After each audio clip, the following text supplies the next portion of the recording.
नमस्कार, मैं Ashutosh Rana crime petrol के इस नए अध्याय शातिर क्रिमिनल्स में आप सभी का हार्दिक स्वागत करता हूं। पितृसत्ता समाज में महिलाओं को सभ्यता और संस्कृति के नाम पर पुरुषों के द्वारा नियंत्रित किए जाने की व्यवस्था है और ये पितृसत्ता सिर्फ हमारे ही देश में नहीं है बल्कि पूरे विश्व के कई सारे देशों में मौजूद है। एक तरफ सबसे मॉडर्न और शक्तिशाली देशों की महिलाएं पुरुषों से बराबरी के लिए लड़ रही हैं, वहीं दूसरी तरफ दुनिया के सबसे पिछड़ी सोच वाले मुल्कों में बराबरी तो छोड़िए, महिलाएं रोजमर्रा के कामों तक के लिए अपनी जान गंवा रही हैं। भारतीय समाज में पितृसत्ता का एक अलग ही रूप देखने को मिलता है, जहां ज्यादातर परिवारों में महिलाओं ने पितृसत्ता को खुद ही अपने कंधे पर उठा के रखा हुआ है। फिर भी औरतें यहां अपने अधिकारों के लिए लड़ रही हैं और अगर ऐसे में कोई महिला खुद ही पितृसत्ता की पोषक बन जाए तब क्या होगा?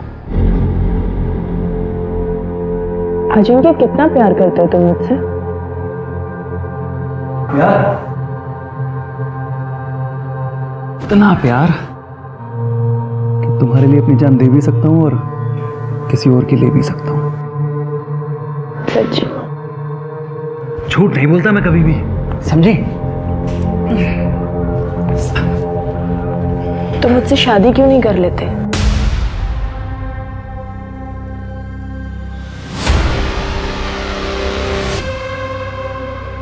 कहना और करना दोनों कितनी अलग अलग बातें होती है ना अजिंक्य। तुम मेरे साथ जीना सीख लो। जान लेना जान देना दूर की बात है।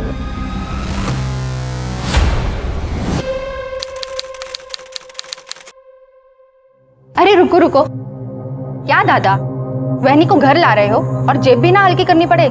ये तो नहीं चलेगा। अरे बिना टोल टैक्स तो गवर्नमेंट भी जिले में घुसने नहीं देती। यहाँ तो आप वहनी को घर ला रहे हो। चलो मेरा टोल टैक्स दो।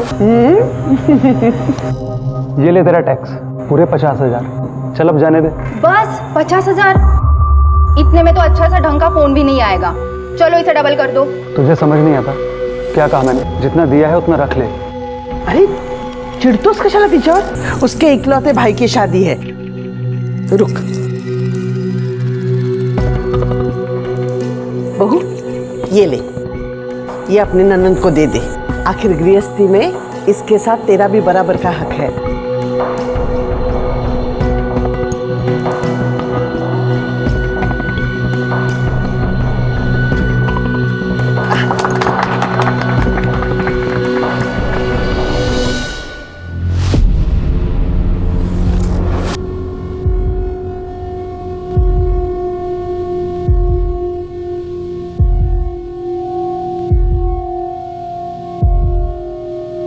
तुम्हें कोई प्रॉब्लम तो नहीं है ना?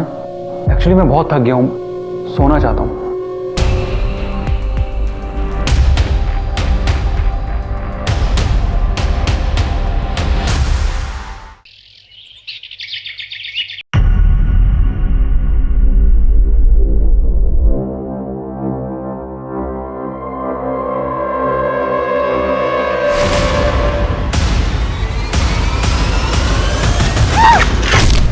अरे मैडम ठीक हो आप? मैडम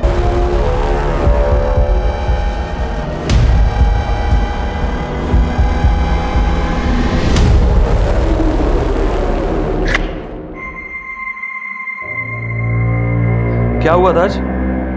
स्नेहा ने बताया कि रास्ते में गिर गई थी तुम। तो आपको क्या फर्क पड़ता है? आप तो वैसे भी मेरी शक्ल नहीं देखना चाहते ना। ऐसा नहीं है ईशा, अपने काम में थोड़ा सा बिजी हूं मैं, बस। तो मैंने कब कहा कि आप अपना काम छोड़ दीजिए? अगर आप तो शादी के बाद से ही मुझे इग्नोर कर रहे हैं।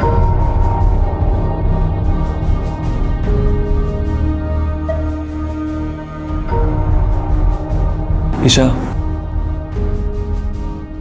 थोड़ा सा टाइम दो मुझे, कुछ प्रॉब्लम्स है मेरी, एक बार उन्हें सॉर्ट आउट कर लूं। अजिंक्य, मुझ में कुछ कमी है क्या? पसंद नहीं हूं मैं आपको? ऐसा नहीं है ईशा।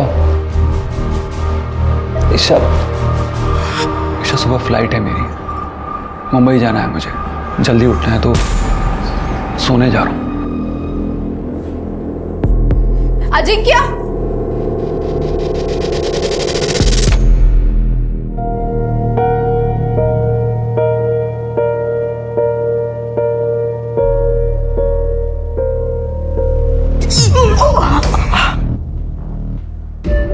देख नहीं कर सकती? अब कर रही है तू? सकाळी का नाही केलंस?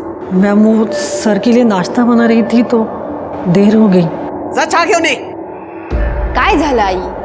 सुबह सुबह शुरू हो गई? अभी तो पूरा दिन है लोगों को कोसने के लिए। चुप। अरे क्या बात है वहीनी?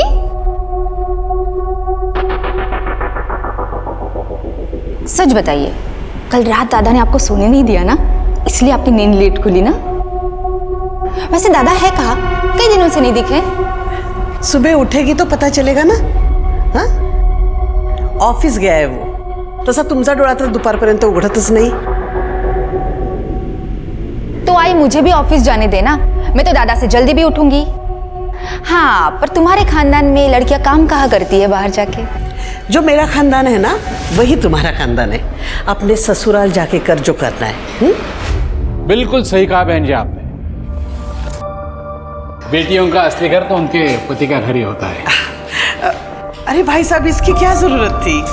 जरूरत थी, पहली बार जो बेटी के घर आ रहा हूं। वैसे हमारे दामाद जी कहाँ हैं? ऑफिस गया है वो। तुम्ही बसा ना, बस। हाँ, नमस्ते। हेलो, क्या ना वापस। बड़ा कशी आहेस तो? सब कुछ ठीक तो है ना? कहीं प्रॉब्लम नहीं है ना? एकदम ठीक हूँ पापा। वो रात को नींद पूरी नहीं हुई ना, इसीलिए।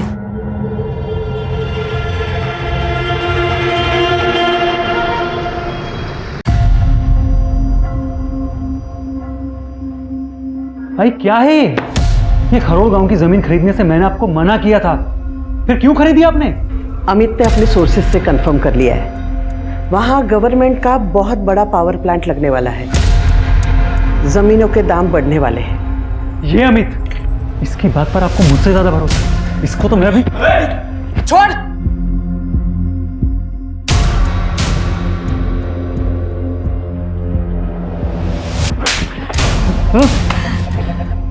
खुद का भला बुरा सोचने की अक्ल तो तुम में है नहीं, वो भी मुझे सोचना पड़ता है। मेरा जितना भला आपको करना था ना, अब कर चुके हो।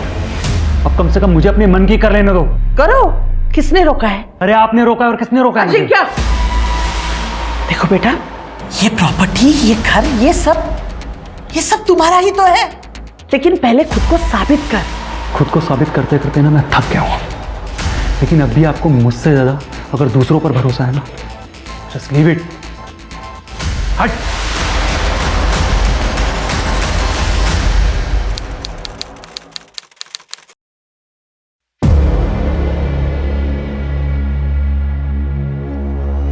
अच्छा एक बात बता, ये तेरा भाई है, अगर ये वापस ही नहीं आया तो तेरी तो मौज ही मौज, सारी प्रॉपर्टी तेरी। कुछ भी बोलते हो यार। आई मुझे ऑफिस तक जाने नहीं देती, प्रॉपर्टी क्या खाक देगी? और वैसे भी भाभी है ना, भैया की बात, प्रॉपर्टी तो भाभी को ही मिलेगी। चलो भाभी को आधी प्रॉपर्टी मिल गई, बाकी बची हुई प्रॉपर्टी तो तेरी हुई। 1 रुपया नहीं मिलेगा मुझे आसानी से, कुछ तो करना पड़ेगा उसके लिए।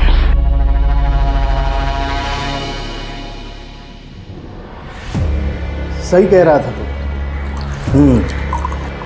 अगर लड़की का भाई वापस ही नहीं आया तो प्रॉपर्टी तो उसी की होगी। मामा मैं मजाक कर रहा था। लेकिन सच कह रहा था। लेकिन एक बात गलत बोली, प्रॉपर्टी अगर लेनी है तो पूरी ले, आधा हिस्सा भाभी को भी क्यों देना?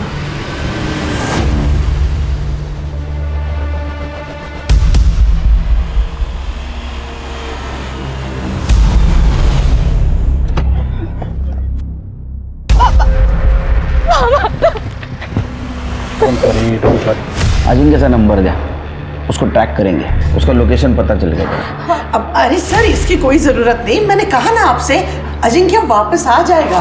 आई 15 दिन से गायब हो, 10 दिन से उनका फोन बंद है और आपको कोई टेंशन नहीं हो रही है? अगम, आपकी बात हुई अजिंक्य से? नहीं। बहुत रिलैक्स नजर आ रही हैं। कहीं फंसा होगा, किसी प्रॉब्लम में होगा, उसका नंबर ट्रैक करेंगे प्रिकॉशन के तौर पर। नंबर दीजिए, उसका फोटो भी देना। सही, फोटो उनका। चलिए।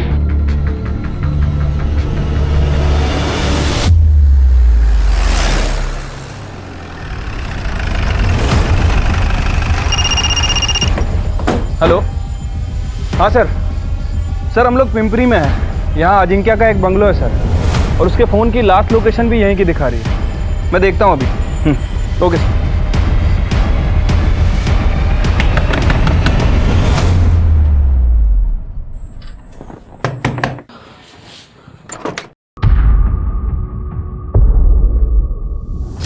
अजिंक्य को बुलाओ। साहब तो चले गए घर पे 1 घंटे पहले। चले गए? तुम कौन हो? मैं किशोर, काम करता हूँ यहाँ। जी सर। तुम कौन हो? सर मैं यहाँ का केयर टेकर हूँ। Caretaker? अजिंक्य यहाँ कितने दिन से रुका हुआ था? मैडम, अजिंक्य भाऊ आज ही आए थे, 2-3 घंटे रुके और चले गए।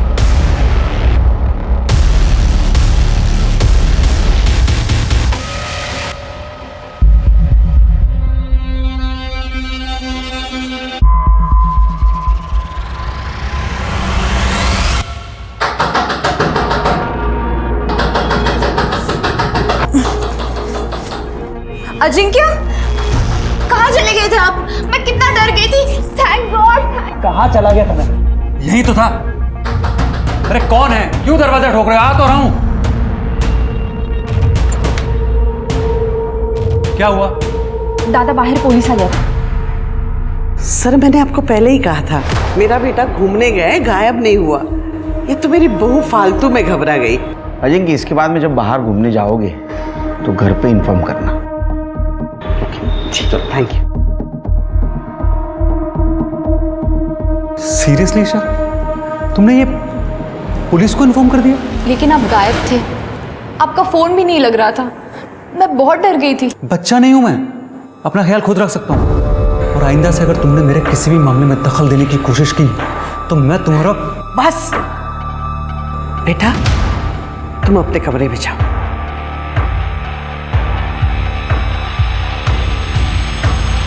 इसके ऊपर गुस्सा निकालने से अच्छा है तुम इसे खुश रखने की कोशिश करो। आज तो मैंने तुम्हें फोन कर दिया, लेकिन तुमसे परेशान होकर अगर इसने अपने बाप को फोन कर दिया और कुछ कह दिया तो तुम बड़े प्रॉब्लम में फंस सकते हो।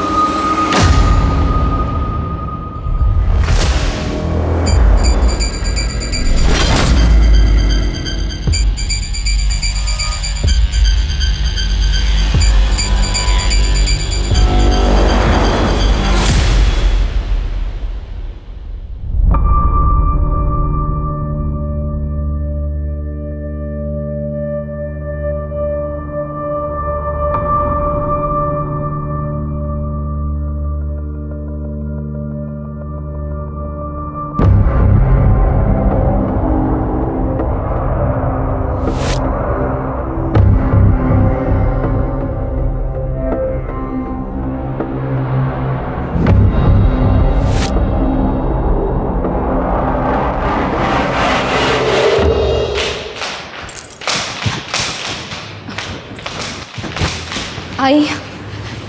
क्या हुआ बेटा, इतनी परेशान क्यों है? आई वो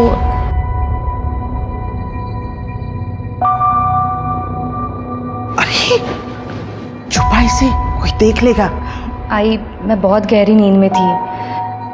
अजिंक्य आए थे क्या? ऐसी कैसी नींद है तुम्हारी कि पता ही नहीं चला? अगर अजिंक्य नहीं आता तो ये कौन करता? वेड़ी कुटली।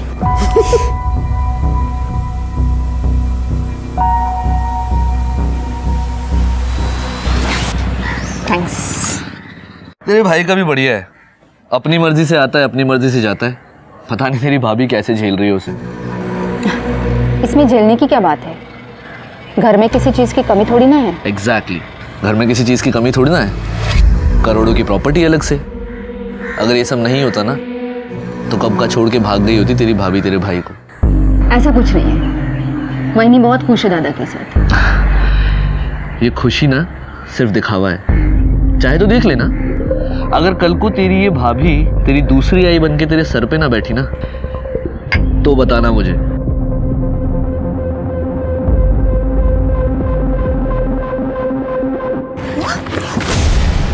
प्लीज मेरी बेटी को बचा लो, सिर्फ तुम ही मेरी बेटी को बचा सकती हो। कौन है आप और कौन है आपकी बेटी? हाँ? मुझे सब पता है कि तुझे पता है कि तेरा पति मेरे बेटी के साथ क्या कर रहा है। हाँ चुप, तुम उस राक्षस का साथ दे रही हो। तुम सब लोग एक जैसे ही हो। अरे मैडम छोड़िए, हटिए आप। पागल हो गई है क्या? पहले ये तो बता मामला क्या है, कौन है तेरी बेटी?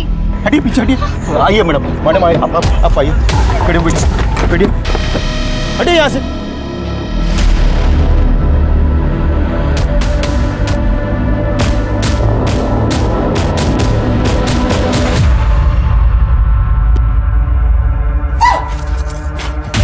किसी से भी इस बात का जिक्र किया ना, जान से मार दूंगा।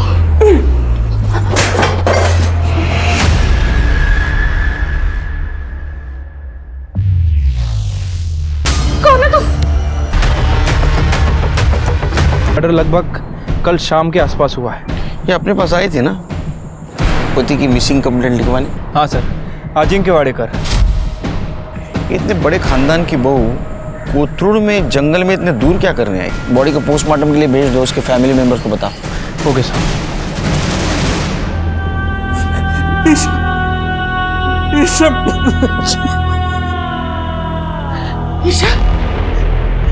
ईशा बाला, बहू रानी क्या हुआ?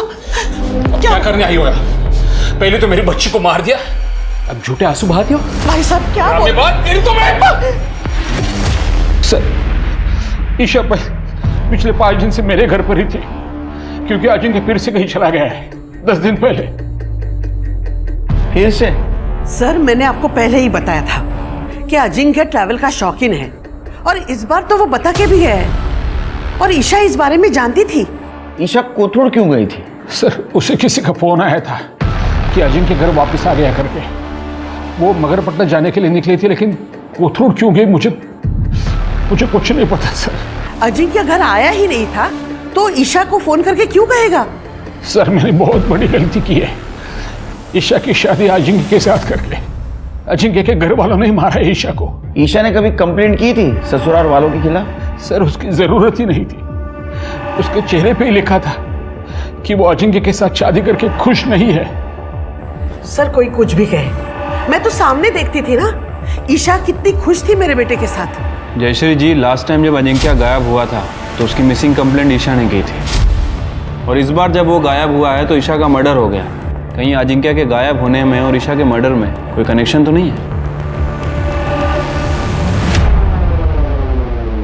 सर, ईशा को .09 बोर की पिस्टल से 3 फायर किए गए थे, और तीनों के तीनों फायर पॉइंट ब्लैंक की रेंज से किए हैं। एक गोली से भी मर सकती थी वो, 3 गोलियां मारने की क्या जरूरत थी? सर, हो सकता है खुन्नस, या ये भी हो सकता है कि कातिल रिस्क ना लेना चाहता हो कि ईशा किसी भी हाल में जिंदा बचे। अच्छा, ईशा की सीडीआर रिपोर्ट में क्या मिला? कुछ खास नहीं सर, लेकिन हो सकता है कि ईशा को किसी ने इंटरनेट कॉल करके अजिंक्य के वापस आने के बारे में बताया हो, और जब वो अपने फादर के घर से मगरपट्टा के लिए निकली तो हो सकता है कि कातिल पहले से ही उसका वहां पे इंतजार कर रहा हो। ये जिसने भी किया है शिरके पूरे प्लानिंग के साथ किया है। जिसने भी ईशा को मारा है उसको ईशा के मरने से बहुत फायदा हुआ होगा। एक काम करो, दोनों फैमिलीज और रिलेटिव्स को चेक करो और देखो ईशा पे किसको खुन्नस थी, और ये भी चेक करो .09 बोर का पिस्टल किसके पास है। सर, ईशा की पोस्टमार्टम रिपोर्ट आ गई। ईशा की मौत दिन में 12 से 2 बजे के बीच में ही हुई थी। मौत का कारण गोलियां लगना ही है। ईशा की बॉडी पे कोई भी रेप या सेक्सुअल असॉल्ट के साइंस नहीं है। लेकिन सर, सबसे इंपॉर्टेंट बात जो पोस्टमार्टम रिपोर्ट में सामने आई है वो ये है कि ईशा 2 महीने प्रेग्नेंट थी। इसका मतलब उन दरिंदों ने ईशा के साथ साथ उसके बच्चे को भी मार दिया? नहीं सर, ईशा ने अपने प्रेगनेंसी के बारे में मुझे कुछ नहीं बताया। वो क्यों छुपा रही थी? आप कुछ जानती हैं इस बारे में? नहीं, वहीनी ने मुझे कुछ नहीं बताया था। सर, हमने खबरियों को कॉन्ट्रैक्ट किलर्स के पीछे छोड़ दिया है। उन्हें कुछ भी पता चलेगा तो वो हमें इन्फॉर्म करेंगे। और सर, जहां तक बात है ईशा की फैमिली की, तो ईशा की फैमिली में किसी के पास भी .09 बोर की पिस्टल नहीं है। सर, मुझे तो शुरू से ही दाल में कुछ काला लग रहा था। शिरके दाल में काला नहीं, पूरी दाल काली है। एक काम करो शिरके, ये ईशा का थरोली इन्वेस्टिगेशन करो। हो सकता है उसकी प्रेगनेंसी उसके मौत का कारण हो, और तुम उसका घर और ससुराल में जितने भी नौकर है उनसे बात करो, देखो कुछ बोलते हैं क्या। और वो पीएम डॉक्टर, उससे बोलना ईशा का और उसके होने वाले बच्चे का वीसा प्रिजर्व करके रखे। बहुत कॉम्प्लिकेटेड केस है, ये विसारा जरूर काम आएगा। ठीक है सर।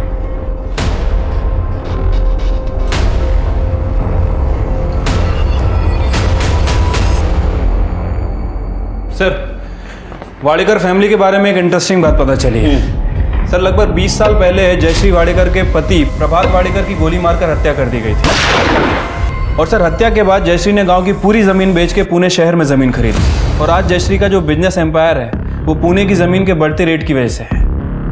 इसका मतलब 20 साल पहले पति की हत्या और अभी बहू की हत्या। इतना ही नहीं सर, अजिंक्य और उसकी फैमिली जितना अपने आप को दूध का दूल्हा बता रहे हैं, शायद वो उतना दूध के दूल्हे है नहीं सर। मतलब? सर, करीब 3 महीने पहले जवार थाने में एक लड़की सुनिधि तांबे को किडनैप करने की एनसी फाइल की गई थी अजिंक्य के अगेंस्ट। पुलिस इस केस को इन्वेस्टिगेट करना शुरू भी करे उसके पहले ही एनसी वापस ले ली गई। किसने एनसी की? सुनिधि तांबे की माँ रजनी ने। वो अजिंक्य हमारे पास जमीन खरीदने आया था, पर जमीन खरीदते खरीदते उसने मेरी बच्ची को अपने प्यार के जाल में फंसा लिया सर। तो मुझसे शादी क्यों नहीं कर लेते? और जब उसका मन भर गया तो किसी और से शादी कर ली उस अजिंक्य ने। मेरी बेटी को वहीं पे छोड़ देता तो चल जाता, पर नहीं, पैसे और अपनी ताकत के दम पर वो मेरी बेटी को उठा के लेके गया। अजिंक्य छोड़ मेरी बेटी, पीछे हट। ध्यान से सुन, सुनिधि सिर्फ मेरी है। लेकिन आपने तो एनसी फाइल की थी ना। अगर आप उस कंप्लेन को वापस नहीं लेती तो पुलिस उस केस को इन्वेस्टिगेट करती। वो अजिंक्य मुझे और मेरी बेटी को मारने की धमकियां दे रहा था। वो तो मेरी बेटी ने मेरी खातिर बोला कि वो कंप्लेंट वापस ले ले। सुनिधि को बुलाइए, हमें उससे बात करनी है। ती घरात कुठे है? वो अजिंक्य के पास ही है अभी तक। क्या? एड्रेस दीजिए उसका। शहर के बाद जो पिंपरी है ना, वहाँ पे उसका बंगला है। मेरी बेटी वही है। पिंपरी में? हाँ सर, यही मैडम तो थी जो अजिंक्य साहब के साथ रहती थी यहीं पर, मगर 8-10 दिन पहले साहब के साथ यहाँ तक चली गई। ये मैडम को कभी देख के ऐसा लगा कि वो अजिंक्य के साथ ज़बरदस्ती रह रही है? नहीं सर, ऐसा तो ज़बरदस्ती मुझे कुछ नहीं लगा। दोनों पार्क में साथ में बैठते थे, सुबह शाम घूमने जाया करते थे, कभी कभी बाहर भी जाते थे। Are you sure इन दोनों के बीच में कभी कोई गड़बड़ नहीं थी? नहीं मैडम, दोनों के बीच में तो कुछ गड़बड़ नहीं थी, लेकिन एक दूसरी मैडम आई थी साहब के यहाँ से जाने के एक दिन पहले, तब दोनों में बहुत झगड़ा हुआ था। क्या वो औरत ये थी? हाँ, यही थी। निकल, चल यहाँ से। निकल इधर से। मैं पुलिस में जाऊंगी। अरे हाँ, तेरे को जहाँ जाना है जा, डरता नहीं हूँ मैं किसी से। सर, बंगलो के केयरटेकर रमेश ने जो बताया था, सर इसे देखकर तो ऐसा ही लग रहा है कि सुनिधि अपनी मर्जी से अजिंक्य के साथ रह रही थी। सर, ऐसा भी हो सकता है कि इन दोनों को साथ में रहना हो, इसलिए दोनों ने किडनैपिंग का नाटक किया हो। लेकिन जब सुनिधि की माँ रजनी ने पुलिस में कंप्लेंट फाइल की तो जान का खतरा बताकर सुनिधि ने अपनी माँ के पास से कंप्लेंट वापस करवा ली। सर, ये दूसरा वीडियो। पॉसिबिलिटी है, क्योंकि ईशा अजिंक्य से लड़ने गई थी और उसने उसको पुलिस की धमकी दे दी, और नेक्स्ट डे अजिंक्य और सुनिधि दोनों गायब हो गए, और अब ईशा को रास्ते से हटा दिया। लेकिन शिरके, इतना सब उसके लाइफ में मैटर चल रहा था कि जयश्री जी को पता नहीं था। सर, ये बात तो ईशा के फादर को भी नहीं पता थी। क्या झगड़े के वक्त से ही अपने फादर के साथ रह रही थी। ना तो उसने प्रेगनेंसी की बात अपने फादर को बताई और ना ही सुनिधि के बारे में। और सबसे इम्पोर्टेंट बात, ये बंगला और अजिंक्य और सुनिधि के बारे में ईशा को बताया किसने? सर, इस बारे में मैंने जयश्री जी से बात की थी।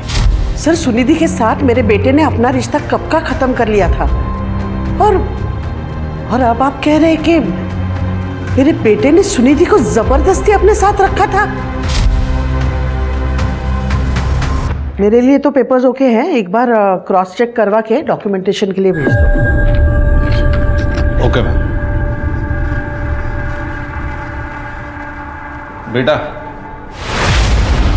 जी मैडम ने पेपर भेजे डॉक्यूमेंटेशन से पहले देखने के लिए। आपने देख लिया ना? हाँ, ओके। तो भेज दीजिए डॉक्यूमेंटेशन के लिए। मैं आप पे कैसे डाउट कर सकती हूँ? आखिर हमें ही तो एक दूसरे का ख्याल रखना है। वाडेकर परिवार में शक्ति का केंद्र बदल चुका था।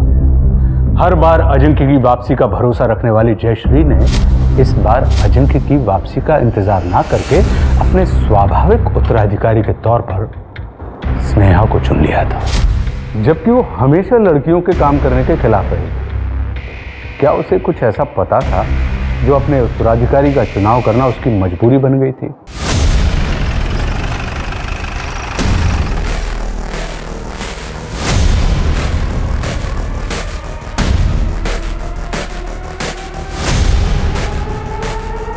सर ये देखिए,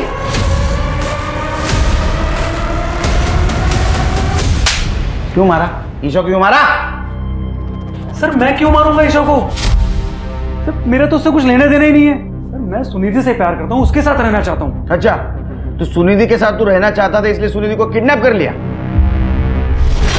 सर करना पड़ा मुझे किडनैप। ईशा की वजह से सुनिधि को लगता था कि मैंने उसे धोखा दिया है सर। कुछ दिन हम लोग साथ में रहते तो सब कुछ नॉर्मल हो जाता हमारे बीच में। अजिंक्य बहुत सनकी था सर। अगर मैं उसके साथ कोऑपरेट नहीं करती तो वो मुझे और मेरी आई हम दोनों को जान से मार देता। मेरे पास कोई और ऑप्शन नहीं था उसकी बात मानने के सिवा। तू सुनिधि को इतना प्यार करता था तो ईशा के साथ शादी क्यों की? आई की वजह से सर। आई चाहती थी कि हमारी स्टेटस वाली बहू हमारे घर में है। उन्होंने मजबूर किया मुझे ईशा से शादी करने के लिए। सर मैंने तो उम्मीद ही छोड़ दी थी कि अजिंक्य मुझे कभी जाने भी देगा, लेकिन कुछ दिन पहले उसकी बीवी ईशा बंगलों पर आ गई थी।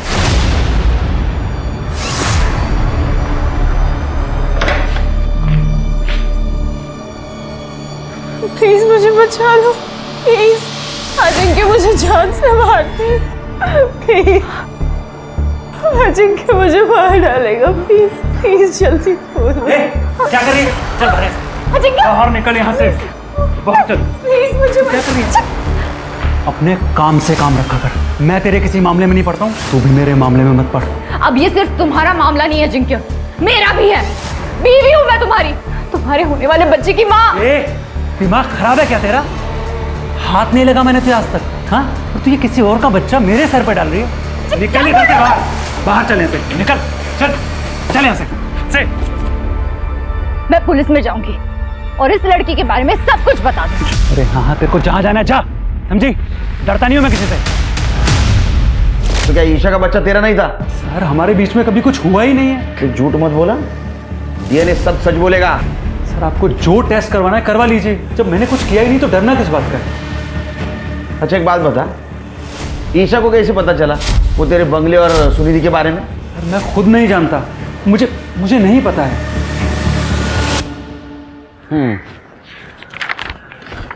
सर अजिंक्य के फ़ोन लोकेशन के हिसाब से पिछले 2-3 महीने में उसकी फ़ोन की लोकेशन वाडेकर हाउस में बहुत कम रही है सर। ये देखिए, कभी एक दिन, कभी आधा दिन। सर कहीं वो सच तो नहीं कह रहा है? मतलब वाकई में ईशा का किसी के साथ कोई अफेयर चल रहा था और इसीलिए शायद उसने अपनी प्रेगनेंसी की बात छुपाई। नहीं लेकिन सिरके, अजिंक्य जैसा आदमी जिसने सुनिधि को किडनैप किया और बलजबरी अपने साथ रखा, उसका डीएनए टेस्ट करने के बाद ही पता चलेगा वो झूठ बोल रहा है सच बोल रहा है। अगर झूठ बोल रहा है तो अरेस्ट कर लेंगे, और अगर वो सच बोल रहा है तो इसका मतलब ये है कि ईशा की ज़िंदगी में कोई और था।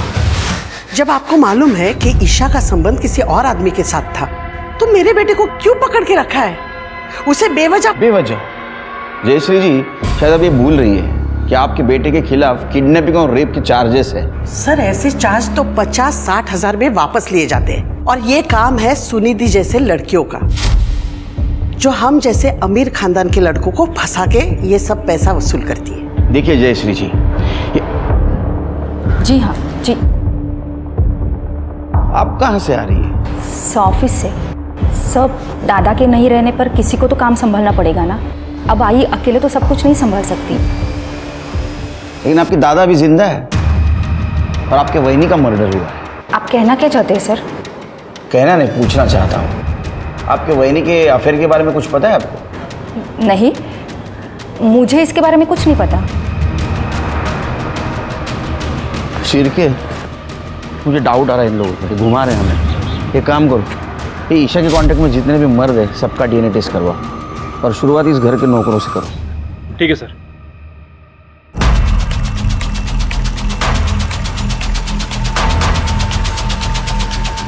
डर क्यों रहा है? नहीं सर, कुछ किया? नहीं सर, मैंने कुछ नहीं किया। अब कौन बचा? सर नीलेश, जयश्री जी का खास। सर, सारा सामान डीएनए के लिए भेज दो और बोलना रिपोर्ट जल्द से जल्दी दो। ठीक है सर। सर डीएनए की जरूरत नहीं है।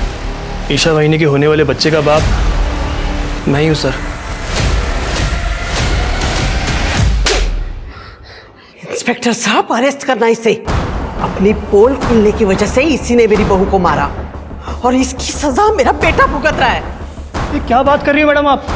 आपके कहने पर ही तो वहिनी के साथ सो रहा था मैं, ताकि वहिनी को ये लगे कि उसके साथ अजिंक्य सो रहा है। क्यों? शर्म नहीं आती? क्यों झूठ बोल रहा है? क्यों झूठ बोल रहा है? ये झूठ बोल रहा है इंस्पेक्टर साहब, ये झूठ बोल रहा है। सर मैं सही कह रहा हूँ। मैडम के कहने पर ही मैं अफीम लेके आता था, जिसे मैडम वहिनी के दूध में डालकर उसको बेहोश करती थी।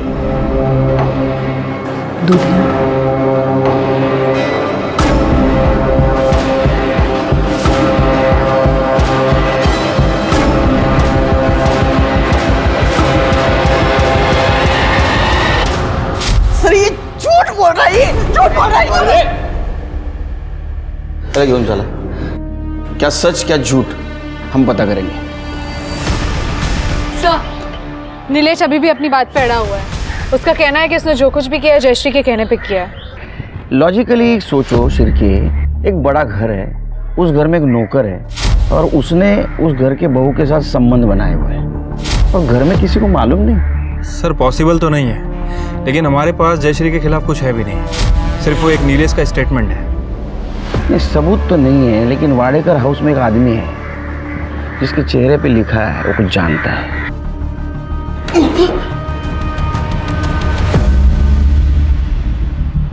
देखो, कुत्ता कितना भी वफादार क्यों न हो, वो पागल हो जाता है ना तो मालिक उसको गोली मार देता है। मेरा इन सब से कुछ लेना देना नहीं है साहब। ये तेरी शक्ल तो कुछ अलग बोल रही है रे, कुछ जानता है। देख अभी बता दे, टाइम है तेरे पास, वरना मेरा हाथ घूमना शुरू हो गया ना तो घड़ी का कांटा घूमना बंद हो जाता है। साहब वो बुढ़िया सुनिधि की अम्मा, उसने वहिनी के ऊपर हमला किया था। तुम सब लोग एक जैसे ही हो। अरे मैडम छोड़िए। पहले क्यों नहीं बताया रे? साहब अगर मैंने पहले बता दिया होता तो मुझे मैडम के बारे में भी बताना पड़ता। वो वहिनी ने बताया था मैडम को वो बुढ़िया के हमले के बारे में। कोई भी ऐरी गहरी औरत रास्ते में तुम्हें मिलके कुछ भी कह दे और तुम घर पे आके झगड़ा करोगे? परनाई, रोड पे कितने सारे लोग थे, उसने किसी से कुछ नहीं बोला। सिर्फ मुझे ही क्यों कहा कि मेरे पति से उसकी बेटी को बचाओ? मुझे कैसे पता चलेगा? नहीं सर, ईशा ने मुझे उस औरत का फोटो नहीं दिखाया था, तो मैं कैसे पहचानती कि वो सुनिधि की माँ है? और दूसरी बात, अजिंक्य के बताए हुए धोखे में मैं थी कि उसका सुनिधि के साथ रिश्ता खत्म हुआ। फिर मैं कैसे गेस करती कि ये क्या मामला है? अगर अजिंक्य ने वाकई तुम्हारी बेटी की जिंदगी बर्बाद की थी तो इसमें ईशा की क्या गलती थी? उस ईशा के साथ शादी करने के बाद अजिंक्य ने मेरी बेटी को दूसरी औरत का दर्जा दिया था, जो मैं कभी भी बर्दाश्त नहीं कर सकती थी मैडम। इसीलिए मैंने ईशा को मारने की कोशिश की थी।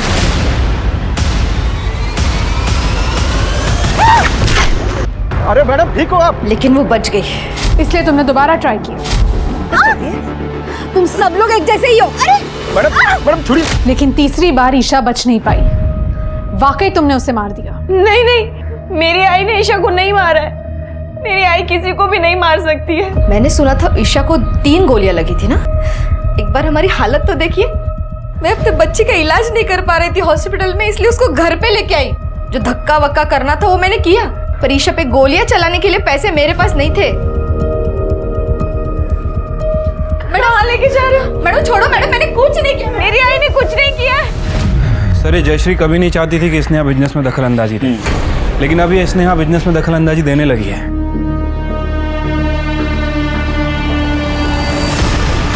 और एक और बात सर, स्नेहा का एक बॉयफ्रेंड है राजन, और राजन का मामा है प्रकाश। पिछले दिनों इन दोनों को अजिंक्य के पिंपरी वाले बंगले पे चक्कर लगाते हुए देखा गया है। केयरटेकर रमेश ने इन दोनों को पहचाना है सर। दोनों अंदर बैठे हैं। देख अब सच बोल, नहीं तो सच बोल, पट्टे से ऐसा मारूंगा ना जिंदगी भर याद रखेगा। बोल। सर स्नेहा के बोलने पे सर हम लोगों ने अजिंक्य का पीछा किया था सर, तभी उसके बंगले तक पहुंचे सर। स्नेहा जी, आपके दादा का पीछा आप आपके बॉयफ्रेंड से क्यों करवा रही थी? सर आई बहुत पुराने ख्यालात की है। लड़की होने की वजह से ना मुझे बिजनेस में हिस्सा मिलता और ना ही प्रॉपर्टी में, पर मुझे इससे कोई प्रॉब्लम नहीं थी। पर मेरे बॉयफ्रेंड राजन ने ये सारी बातें मेरे दिमाग में भर दी। ये तेरा भाई है, अगर ये वापस ही नहीं आया तो तेरी तो मौज ही मौज, सारी प्रॉपर्टी तेरी।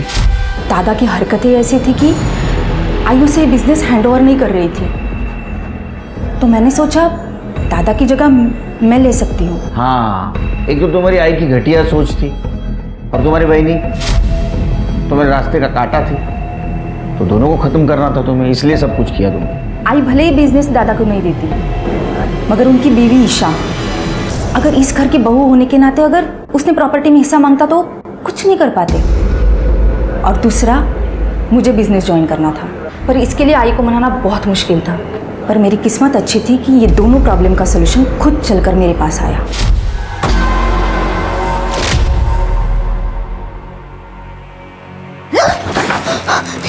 ये क्या कर रहे हैं आप? डर क्यों रही है?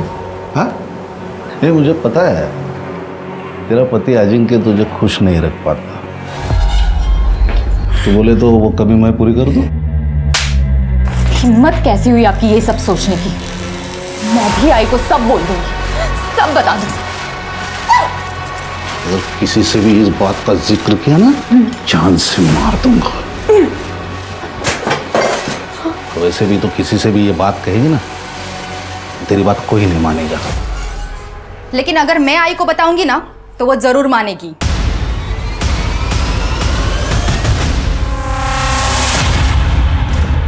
तो ये है तुम्हारा सॉल्यूशन? सर, आई अमित अंकल पर खुद से भी ज्यादा भरोसा करती थी और इनकी गर्दन मेरे हाथ में थी, इसलिए मैंने इनको ब्लैकमेल किया ताकि वो आई को मनाए मेरी तरफ से बिजनेस ज्वाइन करने के लिए। तूने ईशा को इसलिए मरवाया ताकि तेरे करतूतों के बारे में जयश्री को पता ना चले, और तूने इसको इसलिए हेल्प की ताकि सारी प्रॉपर्टी तेरे नाम पे हो जाए। नहीं सर, मैं ब्लैकमेल कर सकती हूँ लेकिन किसी का खून नहीं। मैंने वही को रास्ते से हटाने के लिए उनके साथ माइंड गेम खेला था। इतनी अच्छी जिंदगी है आपकी, क्यों बर्बाद कर रही हो उसे? छोड़ दो ना दादा को। वीडियो है इसका, तू शादी हो चुकी है मेरी, जिसकी कोई वैल्यू ही नहीं है उनको। मैंने वहीनी को दादा और सुनिधि के बारे में सब कुछ बताया था, पर उन्होंने मुझसे सबूत मांगे अपनी बात साबित करने के लिए। इसलिए मैंने राजन से कहकर दादा का पीछा करवाया और सुनिधि का एड्रेस निकाला और भाभी को दे दिया। वहीनी ने अपनी आंखों से सारी सच्चाई देखी थी, मगर किसी से कुछ नहीं कहा, और अगर मैं किसी से कुछ कहती तो दादा ही मुझे जान से मार देते, इसलिए मैं भी चुप बैठी। स्नेहा भी यही बात रिपीट कर रही थी और मुझे भी ये बात परेशान कर रही थी। अगर उस दिन ईशा ने अजिंक्य और सुनिधि का झगड़ा देखा तो उसने किसी को बताया क्यों नहीं? झगड़ा कितनी तारीख को हुआ था? सर 5 तारीख को। तुरंत 5 तारीख का ईशा का मोबाइल लोकेशन और कॉल डिटेल्स निकालो और देखो वो कहाँ गई थी, किससे बात की, किससे मिली, सब डिटेल्स निकालो। सर। अरे नीलेश और अजिंक्य, उनके डीएनए रिपोर्ट का क्या हुआ? Sir we on it. Good. Sir, Prabhat Wadekar याद है? हाँ, जयश्री का पति। सर, ये उसी की केस फाइल है।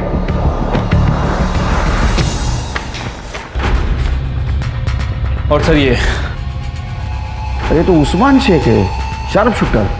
ये तो जेल में बंद था। हाँ सर, ये 2 महीने पहले ही जेल से बाहर आया है। और सर, इसका प्रकाश वाडेकर के मर्डर में बहुत ही तगड़ा लिंक है सर। प्रभात वाडेकर की मौत .09 बोर की पिस्टल से हुई थी और ये उस पर पुलिस केस भी हुआ था, कोर्ट में पेशी भी हुई, लेकिन इसके खिलाफ कोई सबूत नहीं मिला, इसलिए इसे रिहा कर दिया गया। ईशा का मर्डर हुआ उस दिन इसके फ़ोन की लोकेशन 12 बजे से 1 बजे के बीच कोथरूड की है। शिर के गुड वर्क। कम से कम एक सिरा तो मिला। इस सिरे को पकड़ के हम किनारे तक पहुंचते हैं।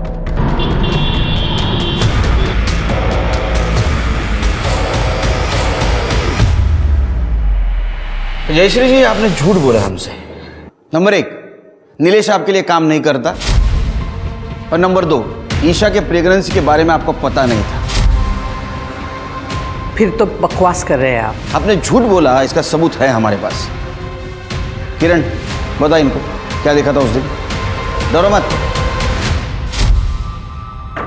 मैंने तुम्हें अपने बहू के साथ सिर्फ सोने के लिए कहा था, ताकि वो अजिंक्य के धोखे में रहे। तुमने उससे प्रेग्नेंट कर दिया, इडियट। गलती होगी मैडम।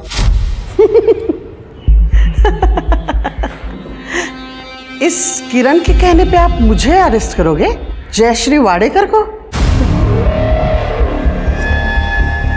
पिछले 15-20 साल से ये यही पड़ी है। इसके मुंह पे अगर मैं 5-50 हजार रुपया मार दूं ना तो पलट जाएगी ये। फिर क्या करोगे आप? फिर हम आपके पति प्रभात वाडेकर का केस ओपन करेंगे, जिसको 20 साल पहले अपने सुपारी देकर मरवाया था उस्मान शेख के हाथों से, और अब ईशा को मरवाया है उसी के हाथों से। इतना काफी है ना क्लाइमैक्स पुलिस स्टेशन में। ये रहा उस्मान, पहचाना ना इसको? और ये रही उस्मान की गन, जिससे तूने ईशा और प्रभात वाडेकर को मरवाया था। और ये रही कैश जो तूने उस्मान को सुपारी के तौर पे दी थी। इसका कन्फेशन और स्टेटमेंट भी हमारे पास। अरे मेन प्रूफ तो बताना भूल ही गया, आप दोनों का मोबाइल, जिसमें उस्मान ने फोटो भेजी थी ईशा की मर्डर के बाद कंफर्मेशन के तौर पे। तुम दोनों तो डिलीट कर दी थी, लेकिन हमारी फॉरेंसिक टीम बहुत होशियार है, उन्होंने रिकवर कर ली। अब बताओ, चुप रहने से कोई फायदा नहीं, सच क्या है बताओ। नीलेश के जरिए ईशा को बेवकूफ बनाने का मेरा प्लान एकदम परफेक्ट था, लेकिन उस गधे ने ईशा को प्रेग्नेंट कर दिया। और जब मेरे बेटे अजिंक्य ने ईशा को सच्चाई बताई तो ईशा सीधा मेरे पास आई। बेटा, अजिंक्य अभी गुस्से में है, इसलिए ऐसे बोल दिया होगा। मैं बात करती हूँ उससे, सब ठीक हो जाएगा। बात कीजिए आप अपने बेटे से। अगर अजिंक्य ने इस बच्चे को नहीं अपनाया तो आई, मैं पुलिस में जाऊंगी। अगर ईशा पुलिस के पास चली जाती तो मेरा बेटा अजिंक्य किडनैपिंग के केस में फंस जाता। और अगर मैं अजिंक्य को मना भी लेती ईशा के साथ रहने के लिए, तो भी जयश्री वाडेकर का वारिस एक नौकर का बच्चा कैसे हो सकता था? तुम्हारे पास तो इतना पैसा है, दूसरा कोई रास्ता ढूंढती, मरवाने की क्या जरूरत थी? अगर मैं ईशा को बच्चा गिरवाने कहती तो उसे डाउट हो जाता और मेरे बिछाए हुए जाल में मैं खुद फंस जाती। वैसे भी मेरा बेटा अजिंक्य सुनिधि के साथ खुश रहता था, तो ईशा का और उसके बच्चे का मेरे घर में क्या काम था? इसलिए मैंने उस्मान को याद किया। कौन है तुम? अजिंक्य में नहीं है, तुम्हारे परवरिश में। तो ऐसा निकलेगा ही। चार्जशीट बनाओ। औरत को मर्द से कम समझना, पुरुष है तो उसकी हर गलती को छुपाना और औरत को बार बार उसकी सही हद याद दिलाना, ये पितृसत्ता है जो जयश्री में कूट कूट कर भरी हुई थी। अजिंक्य उसके घर का चिराग था, जबकि स्नेहा पराये घर की अमानत। परिवार के नाम और प्रतिष्ठा के लिए जयश्री ने अजिंक्य को ईशा से शादी करने के लिए मजबूर जरूर किया, मगर अजिंक्य खुश रहे इसलिए उसने उसे घर से बाहर कुछ भी करने की खुली छूट दे दी थी। अपने बेटे के गलत कामों की पोल ना खुले, इसलिए जयश्री ने ईशा के साथ नीलेश के जरिए जो किया था वो बहुत ही गंदा था। और आखिर में जब ईशा जयश्री के पापों के जीते जागते सबूत को जन्म देने वाली थी तो जयश्री ने उसे रास्ते से ही हटा दिया। बराबरी का समाज भारत में आज भी बहुत दूर का सपना है, लेकिन ये दूरी हमें धीरे धीरे ही सही तय तो करनी ही होगी, तभी हम दुनिया के सामने एक प्रगतिशील और उन्नत समाज होने का दावा कर सकेंगे। अब मैं आशुतोष राणा आपसे विदा लेता हूं। हम फिर मिलेंगे एक ऐसी ही कहानी के साथ जो आपको रखेगी सतर्क और जिंदगी को सुरक्षित। तब तक अपना और अपने परिवार का ख्याल रखिए और देखते रहिए क्राइम पेट्रोल सतर्क। जय हिंद।